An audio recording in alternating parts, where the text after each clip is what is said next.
For some days now, I've been testing out the stable build of macOS 26.3 and the battery situation is this. On Wednesday, 55% of energy usage gave me around 10 hours of screen on usage.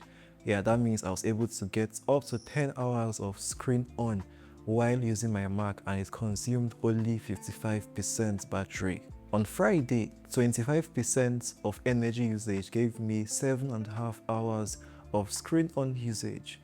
Now, those are very good battery capacities and behaviors in my opinion.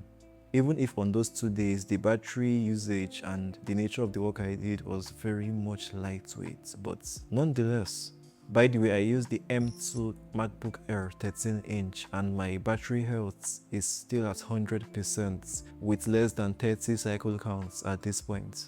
There is currently a security vulnerability for people that are still on the earlier builds of macOS, and funny thing is that I came across this later, much later after my initial research on macOS 26.3, from the beta 3 to the RC to my first video on the stable, including one that Google's threats assessment team called a zero-day threats. Yeah, they said it's used in sophisticated attacks against macOS users. And the nature of the threat is so serious that they even recommend you should risk the potential bugs, the UI bugs and the third-party app bugs on macOS Tahoe and just upgrade for the sake of having access to the patches Apple provided for the vulnerability in macOS 26.3.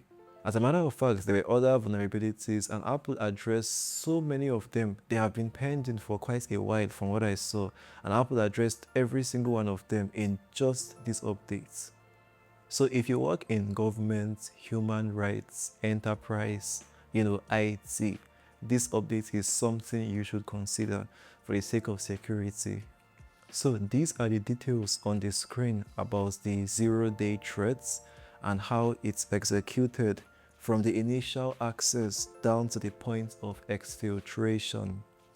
There were also 8 other patches to the kernel of macOS itself, to strengthen the core of the operating system. There were also existing vulnerabilities in WebKit, and Apple patched a number of those as well. We also had 6 vulnerabilities in core services, which handled file operations, metadata indexing, and system-level management. We also have 5 vulnerabilities with Apple's high-level networking framework, 4 with Bluetooth, 4 with Sandbox, and an additional 18 vulnerabilities. Those are quite miscellaneous, but Apple gave a comprehensive talk about them in macOS Privacy and Security Guide. Yeah, you can find the link to that in the description of this video. Funny enough, Apple promised a fix on this update with people that have issues with window resizing, where they would have to struggle with locating the point where the mouse cursor would change to those 2 arrows, which you'd then use to resize your window. It looks like it's kind of displaced from the initial points people expect it to be at, and it's causing a lot of drawbacks with productivity users and power users. So Apple promised a fix to this, but then they retracted that statement. From their initial release notes, it was there, then they took it out later on when more users reported that the issue was still ongoing and unresolved. Yes, it was 9 to 5 Mac that reported that from what they noticed. And this is the timeline here. Yeah, this is how the event started and how it followed through straight to the end. So now it's like an ongoing issue which they have to readdress in macOS 26.4. We also have a couple updates to Apple's first-party or system apps. Safari 26.3 got better compatibility with CSS rendering and JavaScript JIT compilation improvements.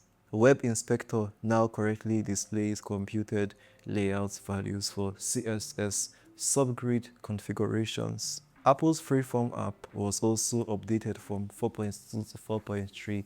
Yeah, the updates are quite underwhelming, but what's not underwhelming are the updates to music from 1.6.2 to 1.6.3. with a fix for an issue where lossless playback would sometimes introduce clicks at track boundaries during gapless playback. Also, it's improved spatial audio rendering accuracy for third-party DACs and amplifiers connected via USB. Yeah, Apple also resolved a sync issue where the play queue would desynchronize between a Mac and a HomePod in a multi-room configuration. Apple also updated Passwords app.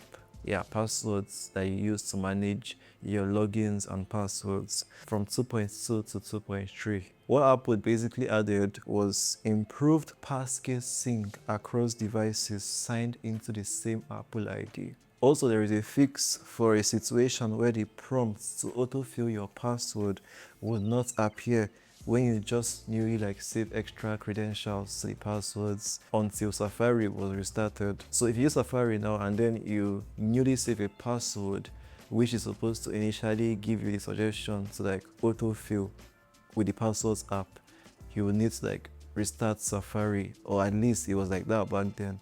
Apple claims to have resolved this issue. At this point, if you care so much about the security of your MacBook, I think you know exactly what you need to do. As for me, I am currently on the latest version of macOS and it's quite alright in my experience, yeah. If I were still on macOS 15, I'd probably still stick with it for a little longer, but I mean, that's just my personal opinion.